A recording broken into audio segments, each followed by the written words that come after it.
कैसी औरत हो मैं, बताओ। बहुत तंग हो गई करोगे मेरी। 5 लाख रुपए थे और 5 लाख का ही जेवर भी था। तुम कहाँ से लाओगे इतने पैसे? मेरे हालात ने प्लीज हमजा प्लीज के बहुत मुश्किल चाहिए, मुझे दोबारा वहां नहीं जाना। तेरे जाने के बाद ड्रामे में अब फरीन ने तो अपनी जिंदगी बर्बाद खुद की है।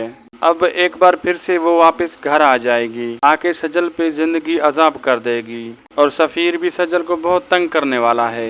जबकि दूसरी तरफ सजल की सास सजल को बार बार ताने देगी। बल्कि यही नहीं बल्कि उमैर उसके ताल्लुक के बारे में सब जान जाएंगे और असफर को उसके खिलाफ कर देंगे। अशर जो सजल से मोहब्बत करता था अब वो सजल से दूर होना शुरू हो जाएगा और सजल जिसने अशर को दिल से कबूल कर लिया था उसके लिए तो बहुत सी मुश्किलात होंगी। अब क्या अशर और सजल में डिवोर्स हो जाएगी या अशर सब कुछ भूल कर वापस आ जाएगा?